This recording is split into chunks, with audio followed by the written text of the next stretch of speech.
Nsellilkom jiena Patri Marcello Ghirlando nerġa' nistedinkom biex issegwu riflessjoni oħra it-12 waħda mit-tieni serja tal-kwarta mal-kelma. Sensiela ta' riflessjonijiet li bihom qed interqu fil-paġni sbieħ imdawlin tal-Vanġelu skont San Mark. Jekk tiftakru minn segwina, fl-aħħar riflessjoni ġibna lil Ġesu illi jsellem il-folla kbira li kien tema bil-ħobs u bil-ħut ta' Ġesu li jħoss il-bżonn illi jitla fuq l-oljiet waħdu biex jitlob u jitgosta il-preżenza tal-imħabba tal-missier għalih biex imbagħad aħna li konna fid-dajsa mal-Apostli titħabat mar-rieħ rajna lil Ġesu miexi fuq il-baħar. Sibnieh fantasma, bżajna, għajjatna. Imma l-mulej, għalma jagħmel dejjem ċirkustanzi ibsa u ta' mal-temp, dejjem isemmanna dak il-leħen qawwi, imma ħlejju fl-istess ħin tiegħu għamlu l-qalb. Jiena hu la tibżawx. Illum nixtieq illi nirriflettu fuq silta oħra mit-8 kapitlu tal-Vanġelu skont San Ġwan mill-vers 1 sa vers 10, Ġesu li jerġa' jitma' folla 4,000 ruħ bil-ħobs. Forsi xi ħadd jgħid imma dinja dan huwa rakkont doppju li jagħtina San Mark le. Jidher li verament Ġesu darbtej għamel il-miraklu ta' tkattir tal-ħobs, bid-differenza illi milli jidher illum jagħmlu f'żona pagana, fiż-żona tad-Dekapoli. Ma qabel ma naqraw il-Vanġelu u nippruvaw nomoduh ħalli jdawwal il-moħħ u l-qalb tagħna, ejjew flimkien mal-Papa Qaddis Ġvanni Pawlu II inlisnu dik it-talba sabiħa lill-Ispiritu Santu li hu kien kiteb feluq l-enċiklika kbira tiegħu fuq l-Ispiritu Santu il-mulej li jagħti l-ħajja. Spiritu Qaddis inti l-ħarries tat-tama fil-qalb ta' kull bniedem. Inti ssaffi dak kollu li jkisser il-bniedem. Inti timla l-univers. Il-Knisja tħares lejk li inti mħabba għax toħloq fuq l-art iċ-ċiviltà tal-imħabba.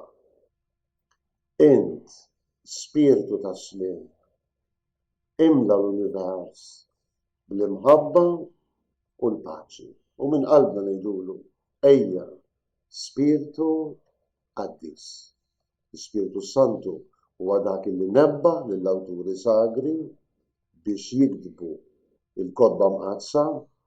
Aħna nemmnu mal-Knisja li huwa l-istess Spiritu Santu illi lilna inebbaħna biex naqraw, nifhmu u ngħixu bil-qawwa tal-kelma qaddisa tagħna. Moħħi qed jiġi dak il-kliem sabiħ tas-Salmista mużbieħ għal riġlejja il-kelma tiegħek u dawl fil-mogħdija tiegħek. Il-kelma tista' tkun mużbieħ u dawl jekk insejħu l-Ispiritu Santu l-awtur ewlieni tagħha. Nerġgħu lura għall-Vanġelu. Dan il-Vanġelu għandu kwadru, kuntest, kull Vanġelu għandu kuntest, għandna l-ewwel qabel kollox Ġesu li jfejja it-trux u l-imbikken, aħna diġà kellna x-xorti din is-sensiela ta' kwarta mal-kelma illi nirriflettu fuq dan il-fejqan fiżiku tat-trux u l-imbikken illi isseħħ fir-reġuni tad-Dekapoli dawk l-10 tibliet in-naħa l-oħra tal-Baħar tal-Galilija illi ma kinux bliet Lut, ma kinux iħarsu il-liġi ta' Mosè. Kienet titqies aħna għedna diversi drabi f'din is-sensiela bħala art pagana. Ġesu jqanqal il-fidi allura jfejja it-trux u l-imbikken u wara hemm kumment anzi talba tal-Farisej li jitolbu sinjal mis-sema. Huwa l-kuntest tan-nuqqas ta' fidi. Il-Farizej tant qrib il-liġi tal-Alla, imma fl-istess ħin quddiem Ġesu tant nies bla fidi. F'żona pagana Ġesu jqanqal il-fidi tant li n-nies tfittxu u jitmagħhom bil-ħobs. Il-ħobs li jsir sinjal tal-fidi f'Ġesu, tal-preżenza ta' Ġesu illi fejn hemm il-mewt, fejn hemm in-nuqqas ta' fidi, tinbet il-vera ħajja. Isimgħu lil San Marku. F'dawk il-jiem reġgħet inġabret kotra kbira u ma kellhomx jieklu. Sejjaħ id-dixxipli tiegħu u qalilhom nitħassarhom lil dawn in-nies għax ġa ilhom miegħi 3 ijiem u ma għandhom xejn x'jieklu. Jekk inħallihom imorru sajmin lejn djarhom, żgur iħosshom ħażin fit-triq. Id-dixxipli tiegħu weġbuh f'deżert bħal dan. Minn fejn jista' wieħed ixabba lil dawn in-nies kollha bil-ħobs. U staqsihom x'ikemm għandkom ħobs? Qalulu 7. Imbagħad qal lin-nies kollha jinxteħdu bil-qiegħda fl-art, ħass 7 ħobżiet, ratti l-ħajr, qasamhom u tom lid-dixxipli tiegħu biex inawluhom lin-nies. U huma nawluhomlhom. U kellhom ukoll xi ftit ħud żgħir berikhom u ried li jitnawlu dawn ukoll. U kielu u xebgħu u ġabru l-bċejjeċ li kien fadal 7 tiqfiet. U kien hemm madwar l-4,000 ruħ. Imbagħad bagħthom u minnu fih tela fuq id-dajsa flimkien mad-dixxipli tiegħu u mar lejn l-inħawi ta' dal-Manuta. Mela Ġesu qiegħed f'żona pagana, fiż-żona tad-Dekapoli, l-10 bliet fejn ma kinux osservaw il-liġi ta' Mosè.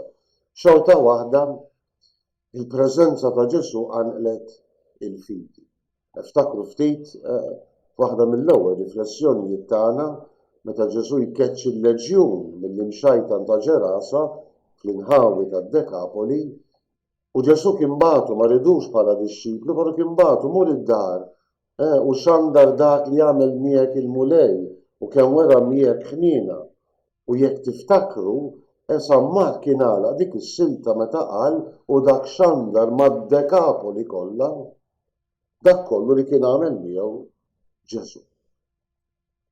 Ġesu terġgħu tgħid ftit qabel ifejja it-truxu mbikkel fiż-żona tad-Dekapoli u aħna għedna miraklu ta' fejqan fiżiku illi jurina li Ġesu kapaċi jiftħilna widnejna u jħolli l-sinna biex nemmnu u nxandru l-ġubijiet tal-Alla. Jiġifieri anki jekk Ġesu kien qiegħed preżenti f'żona pagana, Ġesu kien magħruf.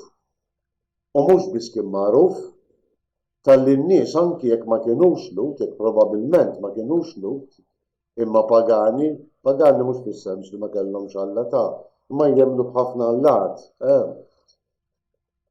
Dawn jitħajru għal Ġesu. Mhux biss jitħajru, tant jixxenqu li jisimgħu il-kelma tiegħu li skont dan il-Vanġelu kienu kapaċi jibqgħu anki 3 ijiem sħaħ biex jisimgħu u jitfarġu bil-qawwa tremenda tal-kelma tiegħu. Tantu hekk li wara 3 ijiem meta nimmaġina jien spiċċalhom il-lanċ u dak kollu li kienu ġarrew magħhom fil-qiegħ biex jieklu.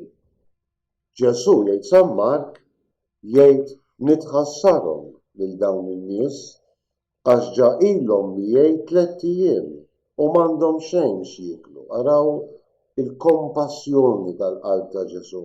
Jekk inħallihom imorru sajmin lejn djarhom, żgur iħosshom ħażin fit-triq għax xuħud minnhom ġew mill-bogħod. U f'deżert bħal dan jgħidu l-Apostli, meta Ġesu jiċċalinġjahom bil-kompassjoni tremenda tiegħu, id-dixxipli dejjem iwieġbu għal dik iċ-challenge b'mod negattiv, f'deżert bħal dan. fejn jista' wieħed ixabba lil dawn in-nies kollha bil-ħobs jidher li dak iż-żmien gabbani ma kienx hemm tal-ikel, f'dan il-baħħ, f'dan id-deżert, f'dan il-vojt. Kif nistgħu nxabbaw lil dawn in-nies? Għal darb'oħra kif rajna fl-ewwel miraklu ta' tkattir tal-ħobs il-kompassjoni ta' Ġesu taħt il-ħajja. Titma' lil minu bil-ġoħ għalja. Xi kemm għandkom ħobs? 7.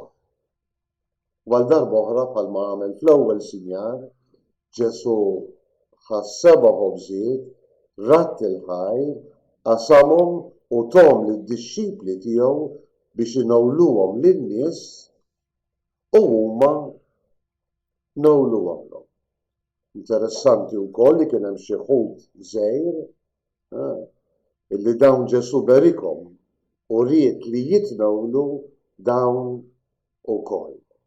L-ikel ta' Ġesu mhuwiex ħobż biss, imma ħobż toma, f'dan il-każ it-toma tal-ħut. U kielu u xebgħu u ġabru l-bċejjeċ li kien fadal 7 tiqfiet. Araw xi ġmien. Mbagħad Ġesu bagħthom. F'żona pagana Ġesu jirnexxielu joħloq l-għaġġ, il-ġuħ għalja. Ġesu kapaċi jnisser il-fidi fejn ma kienx hemm fidi falla l-veru u fil-mibewt tiegħu Ġesu Sidna, Ġesu Kristu ta' Nazaret. F'deżert ta' paganiżmu, f'deżert ta' pajjiż il-bogħod kif kienu jqisuh fil-mentalità reliġjuża ludija, Ġesu mhux biss għanqal il-fidi għall-kelma tiegħu, mhux biss jitma' il-pagani bil-kelma tiegħu u jnissel fihom il-fidi, imma b'sinjal li hu seta' jagħti sens veru lill-ħajja tagħhom, Ġesu jitmagħhom bl-abbundanza. Ikattar is-7 ħobżiet, ikattar ftit ħud żgħir, kulħadd jiekol u jiġba' tant illi il-bċejjeċ li fadal imlew 7 tiqfiet kbar. Din hija l-qoffa tipika, l-qoffa kbira taż-żoni pagani. Ejjew nqedu ruħna fid-dawl ta' dan il-Vanġelu sabiħ. Kultant naħsbu li l-kelma ta' Ġesu, li l-preżenza ta' Ġesu kapaċi ddawwal lilna biss lil Sara, li diġà nemmnu fiha, jalla ddawwalna dejjem, jalla Ġesu jkun dak li jitmana bil-ħobs ħaj li jinżel mis-sema, jalla jkun dejjem veru li Ġesu idawwalna jbiddilna, jikkonvertina bil-qawwa tal-kelma ħajja tiegħu. Imma Ġesu bagħatna nxandru il-Vanġelu lil-ġnus kollha. Anke lil dawk li għadhom ma semgħux biha, anke lil dawk li trabbew f'nofsna imma bogħod mill-kelma, bogħod mill-fidi, bogħod mill-preżenza ta' Ġesu. Qisu bħal donnu b'dan il-Vanġelu, Ġesu qed jurina li hu il-preżenza tiegħu, il-kelma tiegħu hija għal kulħadd. Anki għal dawk li forsi għalin huma pagani, huma miskredenti, huma nies li huma bogħod mill-fidi u mill-reliġjon. Ġesu li jitma' l-4,000 ruħ fid-Dekapoli wa dak li Ġesu qed isejħilna biex aħna bħala apostli innawlu il-ħobs tal-fidi, il-ħobs tal-kelma, is-sens tal-ħajja li jagħti lilna personalment il-Ġesu lil-ħutna l-bnedmin illi għal xi raġuni jew oħra qatt ma semgħu biha. Jalla nkunu bħala apostli għaddejja ta' Ġesu, xandara ta' Ġesu, l-eżempju tagħna u fejn neċessarju anki bil-kelma sinċira tagħna. Insellilkom.